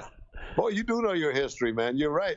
Dennis Alexio, until I met MMA fighters, was the best athlete I'd ever seen in my whole career. Yeah. And in high school, they retired his number for baseball and football. Oh wow. But he went. You're right. He wanted to fight the Dragon again, and but he went from light heavyweight to cruiserweight and heavyweight. Yes. So he won all three divisions. So Dennis was at that point, until that point, was the best athlete I'd ever worked with or even seen. Just tremendous shape. Absolutely, it's good to know. I remember a line he gave a reporter in a magazine. They said, what background are you? Are you mixed race with this and that or something? And he said, I'm a little bit of everything you're afraid of. Yeah, that's about right. Is that great? Yeah. Yeah, it is about right. He was awesome though, man. Amazing. Well, so the organization now is and I want to make sure we have that clear so people can check it out, because if you're involved in it, then this is going to be a 5-star first class operation. And so this is fighting. Give me again the name. It's FFC, Final Fight Championships. Final Fight Championships. I'm sure they have a website there as well, and they're going to be doing MMA and boxing. And they've had one card of each yet, or how many cards have they had? And kickboxing. So we'll be doing all. But this is our 36th show. But we've done. This is our 5th show in Las Vegas. We did 3 last year, and then we had one a couple weeks ago, and now we're going to have another one tomorrow night.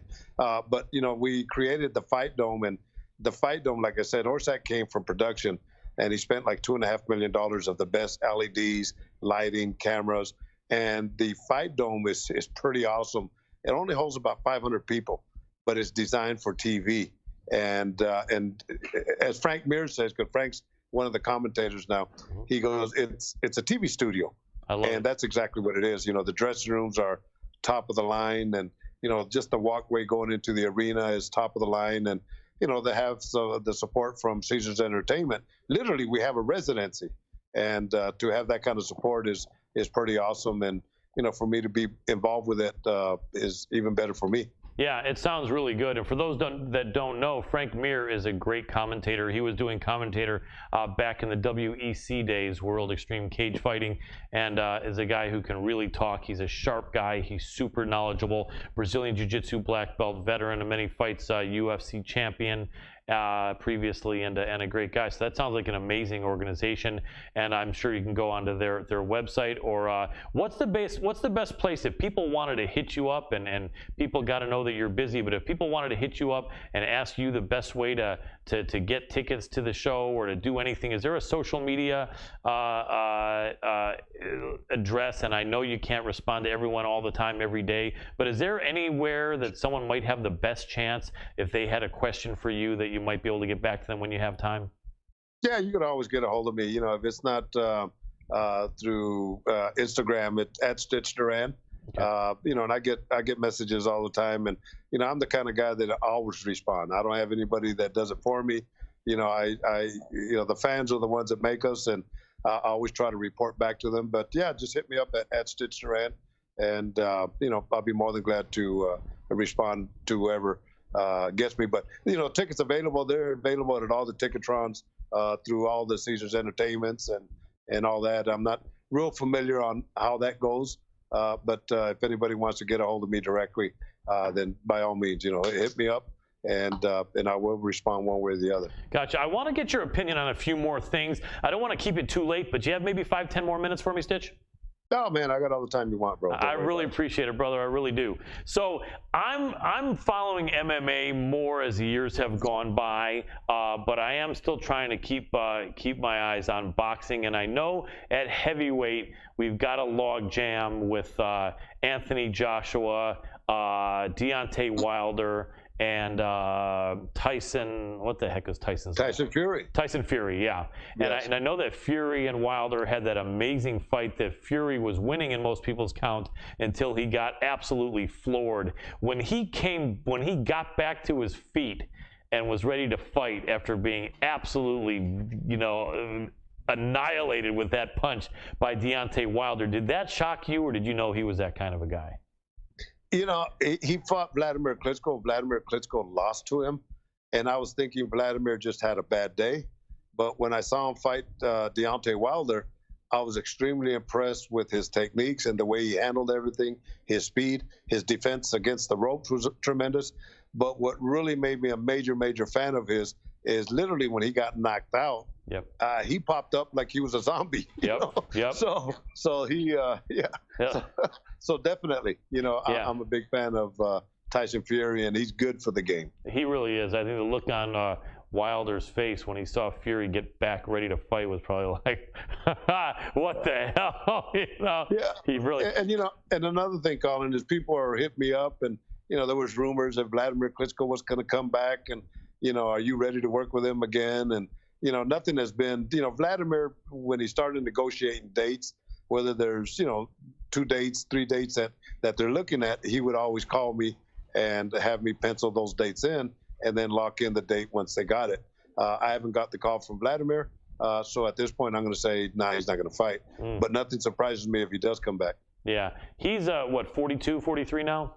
Yeah, he's right about that. Man, you do know your stuff, bro. Thank you. Yeah. I watched both brothers coming up, and I remember at first they were saying, in the early days, they were saying Vladimir was definitely better because he was crushing everyone, and Vitaly had a few losses. And then when Vladimir had a couple losses, they said, well, you know, Vitaly is great, Vladimir is garbage. And then Vladimir turned it around. And I think when all is said and done, they both proved to be amazing champions. You worked with both of them or only Vladimir? No, I worked with both of them. I worked with Vladimir or Vitaly. Yeah, you know, I started with Vladimir. His first fight when he had just come back from losing his world title to Lehman Brewster. Emmanuel Stewart, like I say, I used to co-host a radio show, so I'm hanging out at the MGM. You know, I was watching people walk into the arena, and Emmanuel Stewart was commentating for HBO at that time in his tuxedo, and he walks by and he kind of brushes his eyebrows and says, I need to talk to you about working with Vladimir. So I look at my partner, Steve. I said, did you just see what I saw? Yeah.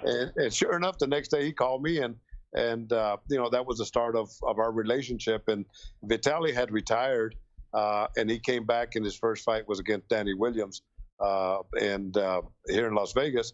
And I started working with him, so I got the chance to work with both fighters. And you know, Vitaly says, he says, Steve, he goes, if you were with me when I fought Lennox Lewis, I would have won that fight. Yeah. You know, so you know, got a lot of respect for those guys, and they got a lot of respect for me. Absolutely. I was at that fight, and I had a friend that had tickets with his girlfriend, but she got invited to some huge rock concert by knowing some of the the behind the scenes people, and she convinced my buddy that he had to go with her to the rock concert, and he gave me the ticket in the last second, so I went by myself, to see that fight. And Vitaly, he was taking it to Lennox Lewis. He really was. I mean, he was cut bad. Well, you know what, though? What's your opinion on that? Could you have handled that cut, or was that just out of control? No, of course. I work on cuts like that all the time. And like you said, if I was with him, he would have won that fight. Yeah. But everybody looks at that cut above, on his eye. But he was also gashed inside his mouth, which was really a dangerous position for a cut to be, because now you're drinking blood. Yeah. And, and those were both. But, man, I'm doing bare knuckle fights now, brother. And the experience I've had with working a lot of MMA cuts and boxing, bare knuckle fights, it's a piece of cake. Yeah, I can imagine. Let me throw you a curve. There's a fighter back in the day when I was watching more boxing, because there used to only be 3 MMA events a year, or 4. See if you remember this. David Tua was supposed to fight someone really high ranked, and with about 4 or 5 days notice, or a week notice, the guy had to back out, and they brought in from Nigeria Ike Ibeabuchi. That was in Sacramento, California. Yes, and I remember saying, I don't see why this big man is looking so confident walking down the aisle here. David Tua is going to knock his brains out. And he didn't. It was a war, and Ike Ibeabuchi stood toe-to-toe with David Tua for, 12 rounds and beat him. And I said, who the hell is this guy? And then they put him against Chris Bird, who no one could even touch, and he knocked him out. And I said to myself, man, Lennox Lewis is in big trouble against this guy, because this guy's big, he's strong, he's heavy, and he's fast. And then his legal problems put him in jail for 20 years, I think he said, and when he got out when he was 46 years old, he'll get back to business. I don't think that went anywhere, or do you know if it did? No, Bob Arum tried to recruit him and try to get something for him, but his prime days had changed. But Ike Ibeabuchi was a beast, boy. And he just, on his personal life, I think he raped some woman in a hotel room or something like that. And ended up going to prison. So, but he was a forgotten champion. Yeah, that would have been, I think he had a very good chance of beating Lennox, don't you? Yeah, yes, no doubt. He was amazing. So over the years, you worked with some amazing fighters. What do you remember the first time you worked with a female fighter, and was it a boxer or an MMA fighter?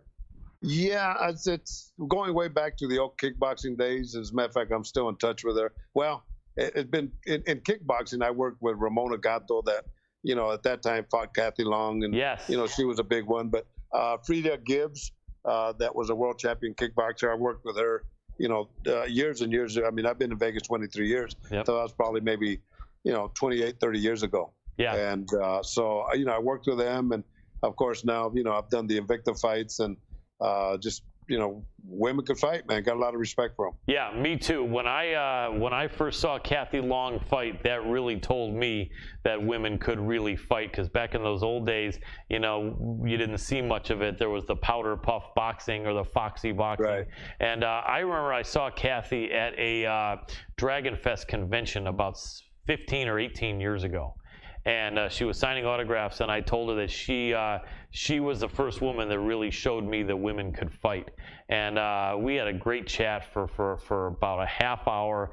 Got a great picture with her. She was super friendly. She put her arm around me. I put my arm around her. Afterwards, my friend said, "Dude, you're cuddling with Kathy Long." And I said, "Hey, I let her be the one to do it first." But she was a sweetheart, and I was really impressed with how cool she was. But she was so amazing. I remember Ramona Gatto too. I remember the late Lily Rodriguez, and I'm friends with the Urquidez family, with Arnold Jr., AJ, and I've had Sensei Benny on my show a couple times and met with him in person, as well as my friend Judo Gene LaBelle. And I remember Lily had that great fighter, Bridget Baby Doll Riley. Remember her? Yes, of course, yes. And she really wanted Ramona Gatto, but never got her. That would have been an amazing fight, wouldn't it have?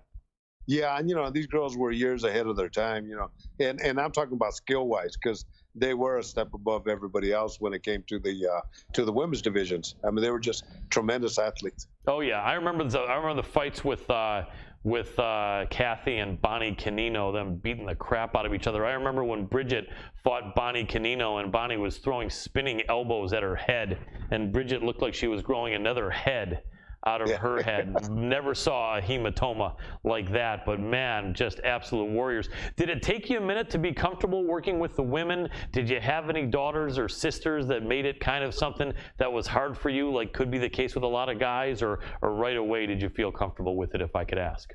Yeah, no, there was never a problem. A fighter's a fighter, and I remember Beck Rollins, and that's now the new superstar of bare knuckle fighting, but yes, she fought in Invicta, and working with women, it's for the most part they get cut as much as guys.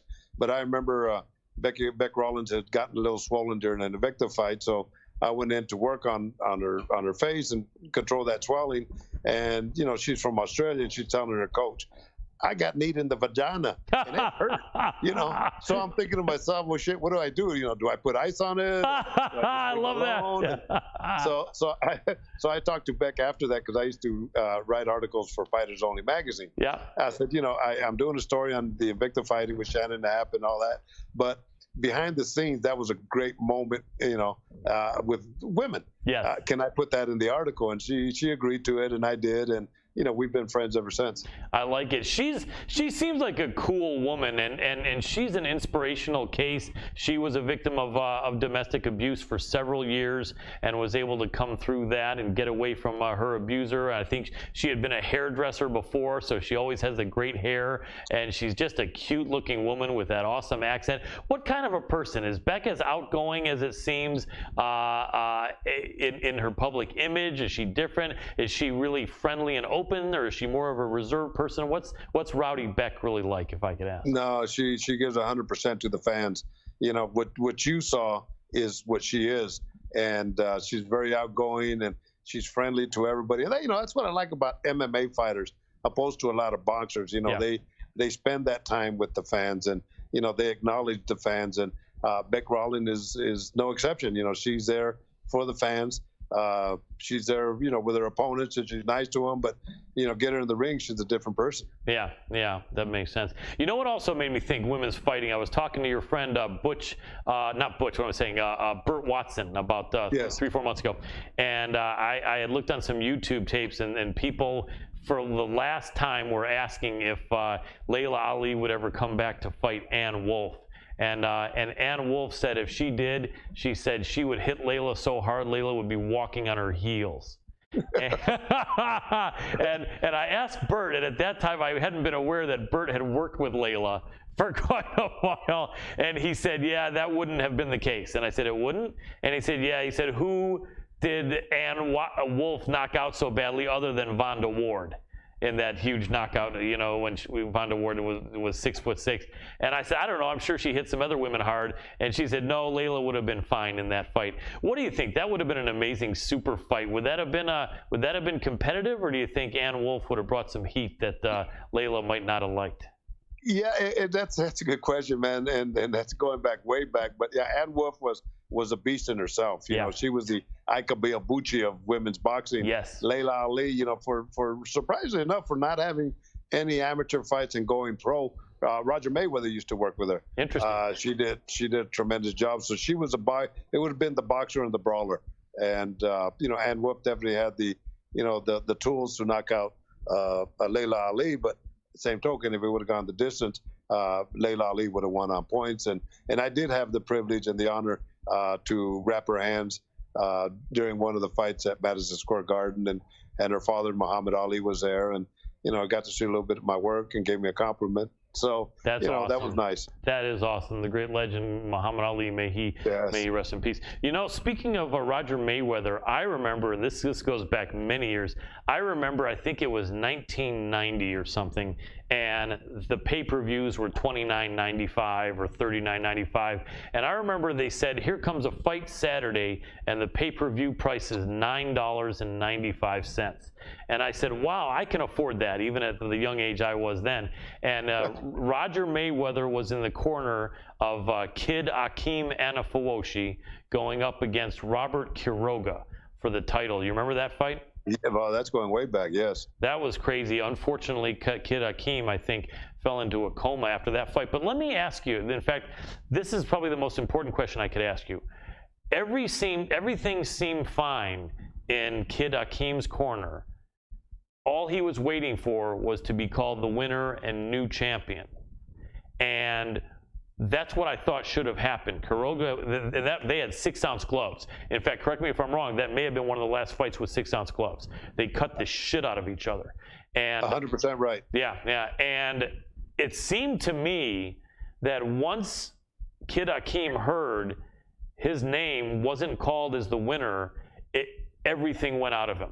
He just fell. Now, do you think, could emotions have caused that? Obviously, he was damaged really badly, but if they would have announced him as the winner and new champion, could the adrenaline have changed the fact that he ended up falling, passing out, and going into a coma, you think?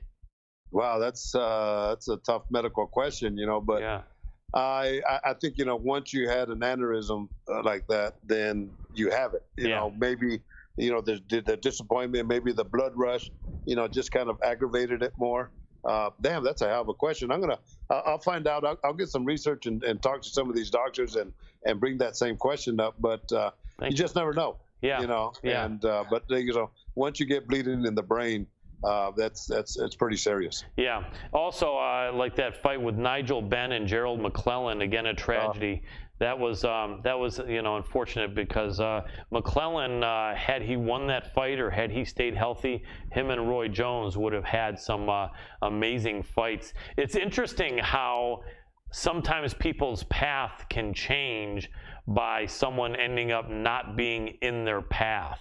You know what I mean? Like another, like it's possible that had Gerald McClellan lived, Roy Jones wouldn't have been dominant like that.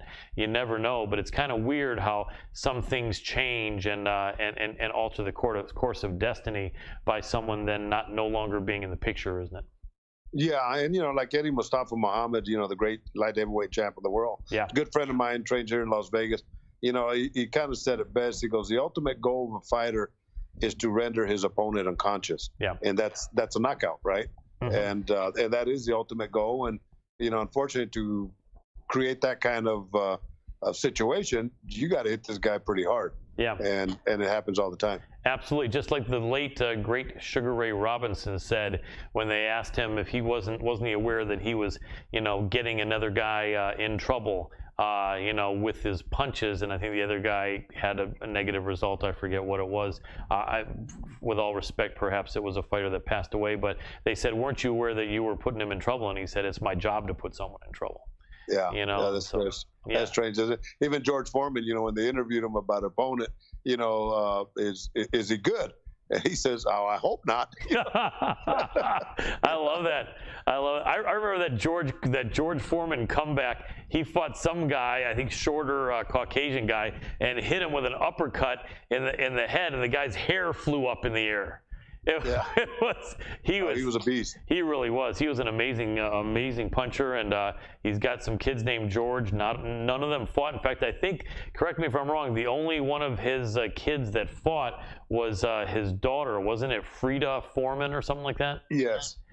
And was that for a very short period of time? Because I know they were talking about Ali and Foreman with it, Layla against Frida, but I don't think that ever happened.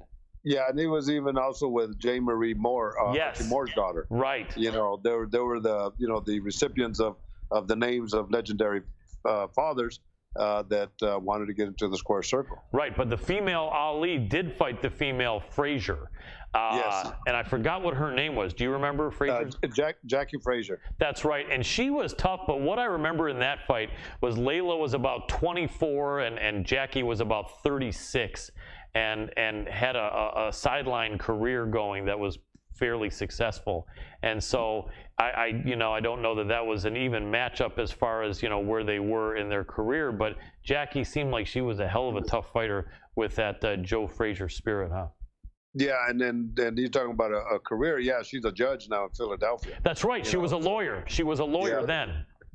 and now she's a judge. I love that. She's doing pretty good. That is awesome. Mike Tyson, how do you feel about the great stuff he's been doing? All of a sudden, he's like this likable guy like George Foreman. Who would have ever thought that 25 or 30 years ago, huh? Well, I've known Mike for many years, and we always trained at the same gyms. And in fact, we were talking about it today, where I used to do pads for fighters, and I couldn't be a full-time trainer because I had a job, but they would hire me to do pads, and I just wanted to do one day of pads with Mike just to say I'd done it. Yes. Well, I ended up, if you remember the Panama Lewis, of course, who doesn't know Panama Lewis? Absolutely, right? yes. I did some work. I worked with him when Francois Botha. I helped train Francois Botha when he fought Mike Tyson. And, Nice. And then he had Sultan Ibragimov and two more Ibragimovs, some Russian fighters at Panama. Yep. So before Freddie Roach came on board, Panama called me and said, "Hey, I'm with Mike. Would you like to do some pads?" Man, I did a couple weeks of pads with Mike, and at that point he was getting a divorce from his wife, and he went to D.C. and took care of business, and it came back, and Freddie Roach took over as his trainer. But I was privileged enough to say I did pads with Mike, and one of the stories, I interviewed Mike a week before he got his tattoo, and I was telling a fighter today at the weigh-ins. I asked Mike, Mike, every fighter has that one little thing that nobody has. And what is that one little thing? And very simply, he says, take the pain. You have to take the pain. And as I broke it down, I thought, you know what, he's absolutely right, because, not only are you going through pain training, you're going through pain fighting, but the pain of the finances, the pain of your relationship with your family, the dehydration, the diet, it's a game of pain, and you have to learn to accept pain. Kind of a true statement, huh? Hello, Colin.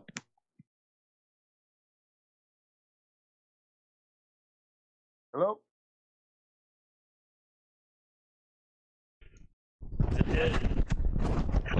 Adam, nothing's working. Give me 1 second.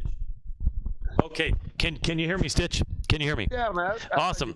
Yeah. Sorry about that. It looked like my thing just died here, so I'm gonna hold this up as my producer can get rid of this other thing. Man, yeah, I was just gonna say that's one thing that a lot of fans don't understand is that it's a lot more painful than it looks without there being microphones on these people's heads and bodies. I think the fans aren't really getting a chance to really see how painful it is. It's a lot more painful than it looks on TV, isn't it? Oh yeah, and then especially me in my position, when I start wrapping fighters' hands and just being with them, I get to see their inner souls. And a good story I'll tell you right now is when Vladimir fought Anthony Joshua at Wembley Stadium. My daughter has just got married that Wednesday in Crete, so Thursday I flew to London, and I didn't see Vladimir till the weigh-ins, but he always had a lot of respect for me and all that, and psychology is one of my strong points, and so I'm there talking to Vitaly and Vladimir in the dressing rooms, and before he gets on the scale, I put my hand on his shoulder, and I said, "Vladimir, don't worry about anything tomorrow. I'm going to take care of you like you're my son." So I left it at that, right? Nice. So here we are in front of the ring before Michael Buffer does his announcement. 90,000 Brits are going crazy. I'm putting the final phases of Vaseline on Vladimir, just him and I. And he looks at me and he looks down at me and says, "You could call me son."